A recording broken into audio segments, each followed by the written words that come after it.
The United States Supreme Court on Friday issued two major rulings. One of the rulings relates to the ability of the public to get access to discovery against DOGE. The United States Supreme Court really limited the rights of the public to get discovery into DOGE. It didn't say you can't get any discovery of DOGE, but it basically remanded the case with instructions to show great deference to the executive branch and to executive privilege claims because DOGE was kind of warehoused in the executive branch. You had the three liberal justices dissenting to that. A notable thing there as well, at a procedural level, the court construed the emergency stay as a writ of certiorari and actually kind of made rulings on these cases, which is, not just simply staying it, but like exercising the shadow docket to make kind of a substantive ruling there. And then you had the United States Supreme Court rule in the case involving other courts blocking DOGE from getting access to people's anonymous or non-anonymous social security data and information. The Supreme Court ruled again with three liberal justices dissenting, and all the right-wing justices in the majority basically said, turn over the social security data to DOGE. Elon Musk is no longer there, so it's unclear what DOGE is or who's running it right now, but hand over American people's private social security information to DOGE. In the social security case, we had an explosive dissent by Justice Ketanji Brown Jackson, and it was very reminiscent of the dissent that you and I talked about, Harry, last week, where she was saying, stop granting these stays for the Trump administration when they're not showing irreparable harm. Ketanji Brown Jackson says the irreparable harm is the American people whose social security information is now going to get into the hands of whoever these people are at DOGE, who we don't even know who they are. There's not irreparable injury that the government has that they want to see people's social security information right away and the most sensitive, non-anonymous versions of it. So like, why are you doing that? And she has a very long dissent, very powerful dissent talking about that. Let me just go over these two quickly, Harry, and then I'll get your take on it. So first, the DOGE order. Here's what it says. The application for a stay presented to the Chief Justice and referred to the court by him is granted. Additionally, applicants suggest this court treat the application as a petition for a writ of certiorari. Doing so, the petition is granted. The United States Court of Appeals for the District Court of Columbia Circuit's order denying a writ of mandamus is vacated, and the case is remanded to the Court of Appeals for further consideration. The portions of the District Court's April 15 discovery order that requires the government to disclose the content of intra-executive branch DOGE recommendations and whether those recommendations were followed are not appropriately tailored. Any inquiry into whether an entity is an agency for the purposes of the Freedom of Information Act cannot turn on an entity's ability to persuade. Furthermore, separation of power concerns counsel judicial deference and restraint in the context of discovery regarding executive branch communications. That's the guidance they give, and they send that back to the district court to basically make further orders on that basis. Then in the Social Security Administration case, that case was brought by a number of unions against the Social Security Administration. And I'll just read from you briefly a small portion of Justice Jackson's dissent. She goes, today the court grants emergency relief that allows the Social Security Administration to hand DOGE staffers the highly sensitive data of millions of Americans. The government wants to give DOGE unfettered access to this personal, non-anonymized information right now before the courts have time to assess whether DOGE's access is lawful. So it asks the court to stay a lower court's decision to place temporary and unqualified limits on DOGE's data access, while litigation challenging DOGE's authority to access the data is pending. The government fails to substantiate its stay request by showing that it or the public will suffer irreparable harm absent the court's order. So why don't you break them down in any order, Harry? But these are two more Supreme Court orders siding with the Trump regime on areas that are, that seem to be very problematic and encroaching on our rights. Yeah, and it's the court that is really doing this injury. I've said, I'm overall sanguine that the most important bullets or cannonballs will dodge.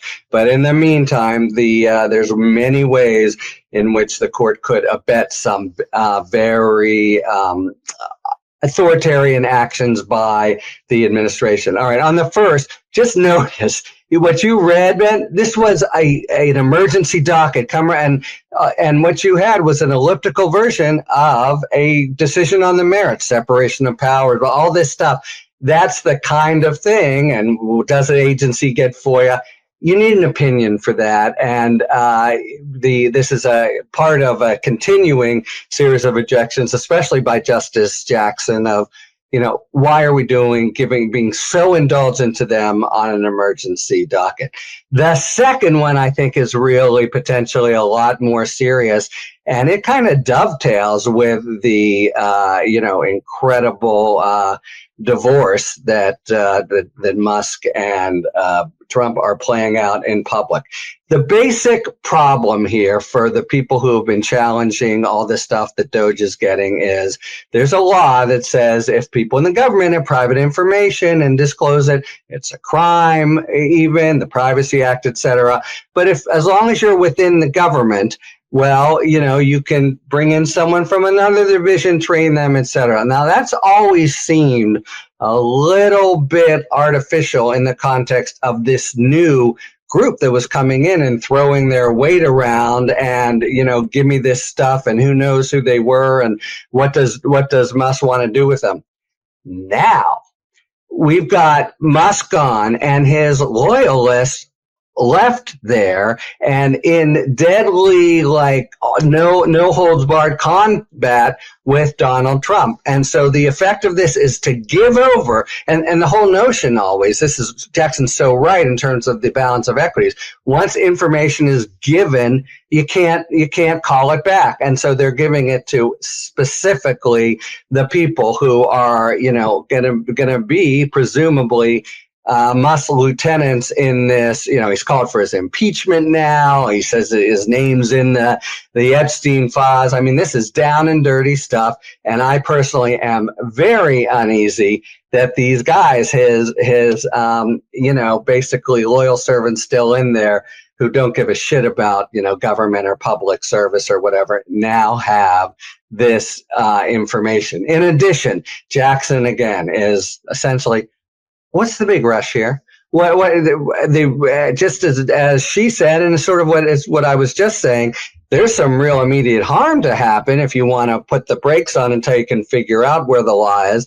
That's that this will be revealed and taxpayers' information will be laid bare before the world and maybe the board of directors of Tesla or SpaceX or whatever. That's the worry, and the irreparable injury that somehow, if the government can't get its mitts on this for the next week or two, it's not even clear what could possibly, how it could be prejudiced. So she's been this lonely voice, joined by here Sotomayor and Kagan was dissented separately, saying, this shadow docket stuff it's not just doesn't quite fit the procedural niceties. It's really damaging in and of itself. And it typically is misapprehending where the real risks and balance of equity and harm are. And this is a perfect example. The harm potentially is to all of us. And if they find out that this is illegal, and now the Muskites, can I call them that? Did I just coin a phrase? Have it anyway with them and can make mischief. The barn door's been open and the Supreme Court has messed up, and it's just too late. Yeah, as we always say, the irreparable injury seems to be the person or group that Trump is attacking. Right. And the status quo is usually that vulnerable group or vulnerable person was just existing or doing a job or had some rights that they believe they had. And then Trump regime comes in and bam, alters that right away. Right. And so all those vulnerable groups. Emergency, we need this right away. Yes. Exactly. And whether it was they were they were leading an agency and then the Trump regime fired them, or, and any number of, our social security informations never went to random dudes who are tech billionaires who helped buy an election. That's never happened before. So there's this injury. A district court does the right thing and says, whoa.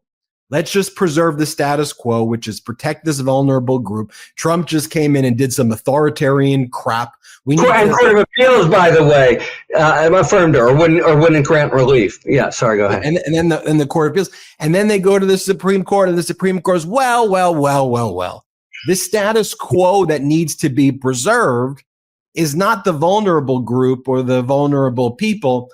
It's when Trump made the order that set the status quo, and now District Court of Appeal, you disrupted the status quo. And all Ketanji Brown Jackson and the liberal justices are saying is by you conducting whatever the hell analysis you are, Supreme Court, you're not letting the case ever even go to a trial and have the outcome, because you've given Donald Trump the time to do what he wants to do, whether that is deport people, to another country who can never come back ever again, and you'll lose jurisdiction. Whether it's once they get the Social Security information, you can't unring the bell. So you've just handed aside a win before they've even got a jury verdict or before the judge ruled on the merits. So what are you doing? Harry, I'll give you the last word.